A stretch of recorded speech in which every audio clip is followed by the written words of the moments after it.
El gobierno de Donald Trump acaba de presumir el decomiso de 50,000 armas destinadas a los cárteles mexicanos. Nuestros militares ya están desplegados en la frontera. Tenemos cerca de 5,000 soldados, pero lo aumentaremos a 10,000 o 15,000. Lo confirmó el embajador de Estados Unidos en México, Ronald Johnson, quien aseguró que desarmar a las organizaciones criminales es ahora una prioridad directa del presidente estadounidense. Johnson lo dijo así en su propia cuenta de X. Trabajando juntos, nuestros dos países están más seguros. Pero detrás de esa frase hay una cifra que cambia la dimensión del anuncio. Desde el inicio del actual mandato de Trump, las autoridades estadounidenses reportan 10,000 personas detenidas por su vínculo con redes que trafican armas hacia cárteles y pandillas, más de 50,000 armas ilegales confiscadas antes de cruzar la frontera, cerca de 2,900,000 cartuchos interceptados y 31,000 explosivos de alto riesgo asegurados en territorio de Estados Unidos. No es una lista de decomisos sueltos, es el balance oficial que la embajada estadounidense presenta como evidencia de que existe, del otro lado de la frontera, una maquinaria armada que abastece minuto a minuto a las organizaciones criminales que operan en México. Y ese balance llega apenas un día después de que un jurado federal en Texas declarara culpable a un hombre por traficar piezas suficientes para ensamblar 5,700 rifles de asalto con destino final en territorio mexicano. Ahí está la conexión que Estados Unidos quiere mostrar. Durante meses, México ha repetido la misma acusación, que buena parte del arsenal que usan los cárteles no se fabrica ni se compra dentro de sus fronteras, sino que entra desde el norte, arma por arma, cargamento por cargamento. Ahora, por primera vez en mucho tiempo, es la propia Embajada de Estados Unidos la que sale a exhibir números para demostrar que también está combatiendo ese flujo desde su lado. La infografía que acompañó el mensaje de Johnson se tituló Combate al tráfico ilegal de armas, resultados estratégicos en los Estados Unidos desde el inicio de la administración Trump. Ahí se desglosan los 4 datos centrales que ya mencionamos, presentados no como estadísticas aisladas, sino como una especie de radiografía de lo que Washington dice haber evitado que llegara a manos del crimen organizado mexicano. Johnson fue más allá y vinculó directamente esos resultados con la cooperación que mantiene con la presidenta Claudia Sheinbaum.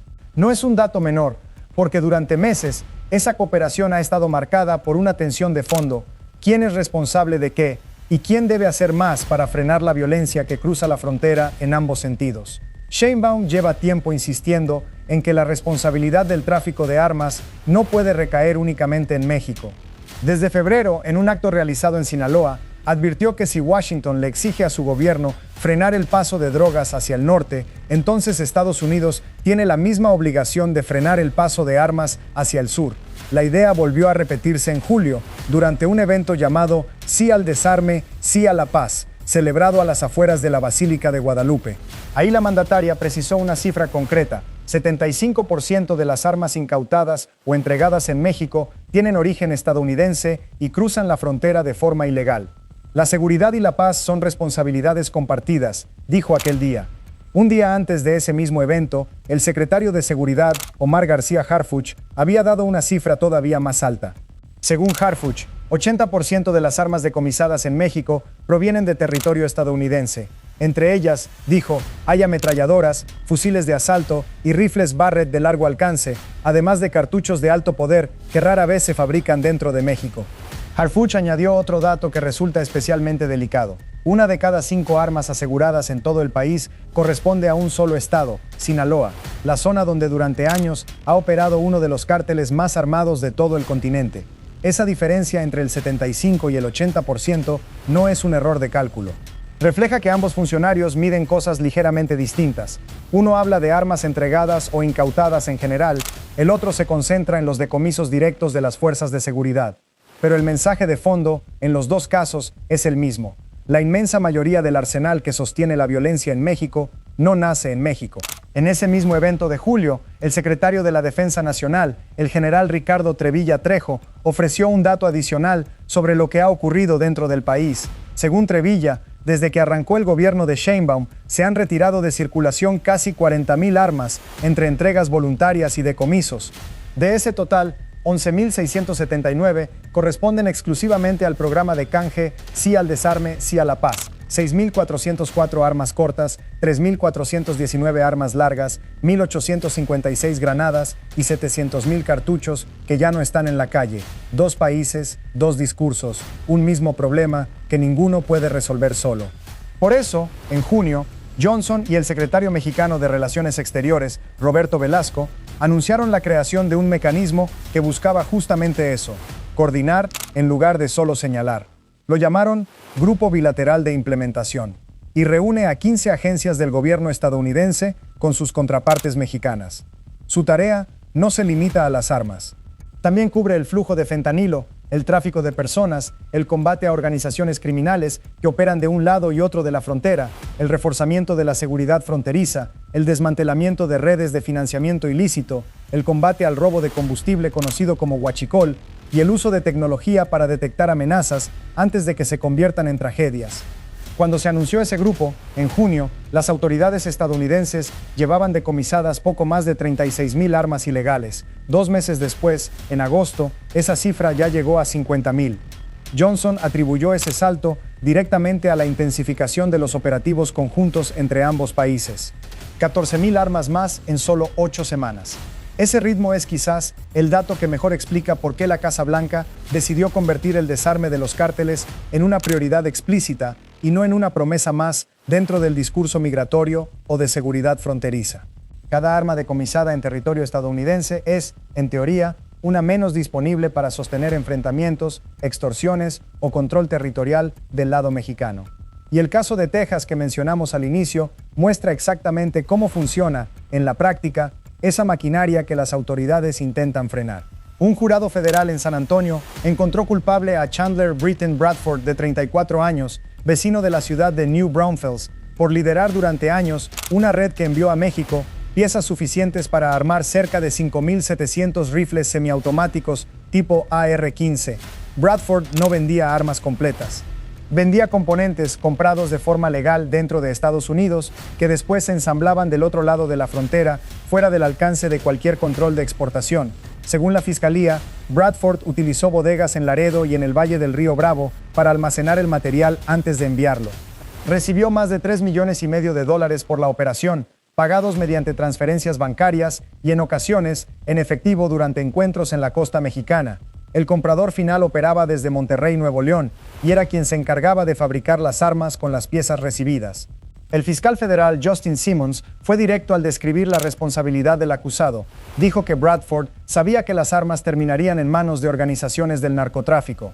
Bradford enfrenta ahora una condena que podría superar los 20 años de prisión. No es el único señalado en este caso. Otros 2 cómplices ya habían recibido condenas de varios años desde comienzos de 2025, y 2 personas más se declararon culpables por su participación en la misma red.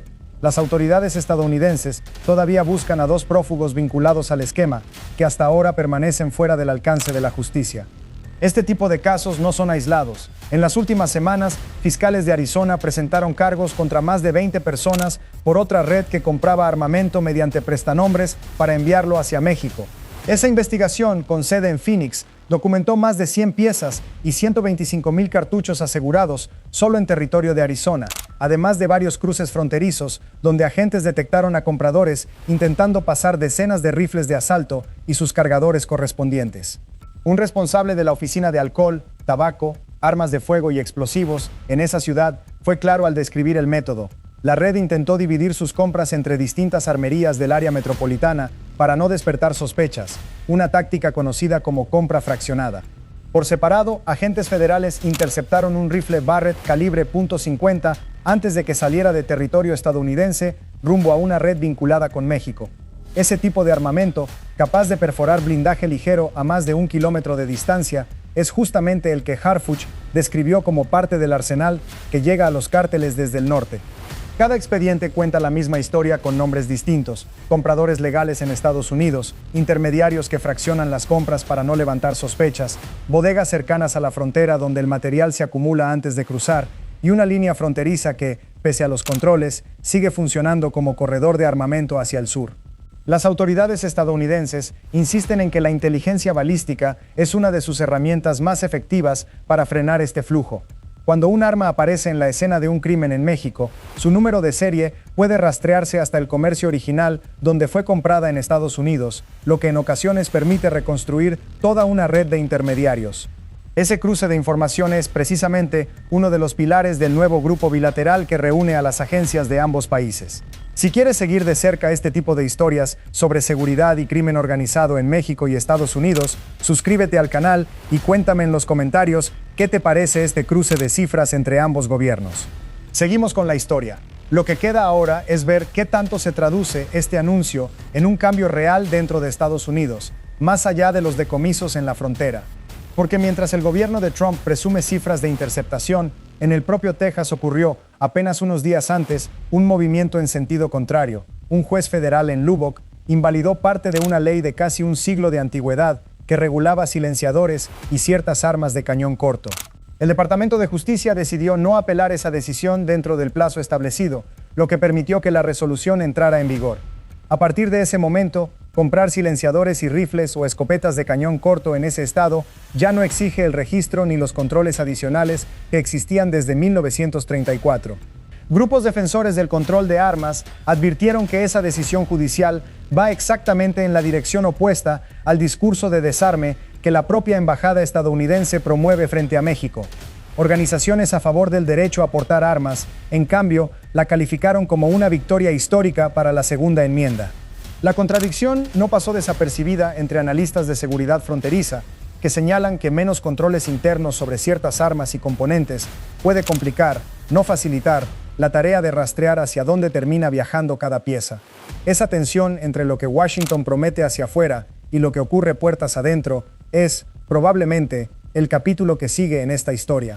Por ahora, lo concreto es esto. Estados Unidos dice haber detenido a 10,000 personas, confiscado 50,000 armas, interceptado casi 3 millones de cartuchos y asegurado 31,000 explosivos, que según su propia versión, iban camino a fortalecer a los cárteles mexicanos. México, por su parte, sostiene que entre 7 y 8 de cada 10 armas que decomisa dentro de su territorio siguen naciendo del otro lado de la frontera. Y el nuevo mecanismo bilateral, el que reúne a 15 agencias de ambos países, es la apuesta actual para que esas dos versiones dejen de chocar y empiecen por fin a sumar resultados verificables. El caso de Texas seguirá su curso judicial en las próximas semanas, con la sentencia de Bradford todavía pendiente de fecha.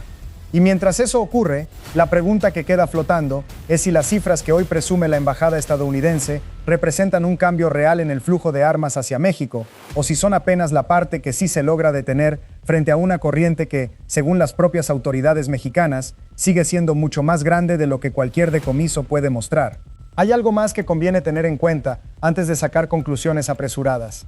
Ni Washington ni la Ciudad de México han presentado, hasta ahora, una metodología pública detallada que explique cómo se calculan estas cifras, ni una comparación clara entre lo decomisado y el volumen total que se estima cruza la frontera cada año. Eso no significa que los números sean falsos, significa que por ahora funcionan sobre todo como una forma de medir el esfuerzo declarado de cada gobierno, más que como una fotografía completa del problema. Los propios funcionarios estadounidenses lo han reconocido de manera indirecta al vincular cada nuevo decomiso con la intensificación de operativos conjuntos, en lugar de presentarlo como el cierre definitivo de una ruta de tráfico. Lo que sí queda claro, a partir de todo lo documentado hasta este momento, es que el argumento que México ha repetido durante años dejó de ser solo un reclamo diplomático. Hoy tiene del lado estadounidense cifras oficiales, condenas judiciales concretas y un mecanismo bilateral formal que reconoce el problema desde ambos gobiernos. La discusión ya no es si existe o no un flujo de armas desde Estados Unidos hacia los cárteles mexicanos. La discusión, a partir de ahora, es qué tan rápido y qué tan a fondo ambos países están dispuestos a frenarlo. ¿Tú crees que este nuevo grupo bilateral realmente puede frenar el tráfico de armas hacia los cárteles o que las cifras de ambos gobiernos son sobre todo una forma de mostrar resultados políticos? Cuéntamelo en los comentarios, y si quieres seguir esta historia y las que vienen sobre seguridad en México y Estados Unidos, suscríbete al canal.